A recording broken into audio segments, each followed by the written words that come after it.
தாய் தமிழ் உறவுகள் அனைவருக்கும் வணக்கம். கோவை பேரூர் பட்டீஸ்வரன் கோயில் குடமுழுக்கு பற்றி தொடர்ந்து நாம் தகவல் தெரிவித்து வந்து கொண்டிருக்கிறோம்.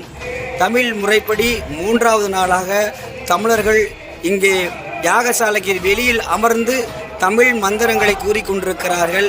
அது மட்டுமில்லாமல் 3 கலசங்களை வைத்தும் அந்த தொடர்ச்சியாக தமிழ் முறைப்படி தமிழ் மந்திரங்களை கூறிக்கொண்டிருக்கிறார்கள். தற்போது ஒரு பிராமணர் வந்து என்ன சொல்றார் அப்படின்னா, இந்த கலசங்கு வைக்கக்கூடாது என்றும் சிவன் படம் பொறிக்கப்பட்ட அந்த மெயினான குடை வைக்கக்கூடாது என்றும் ஒரு மிரட்டல் தோணியில் பேசி கொண்டிருக்கிறார்.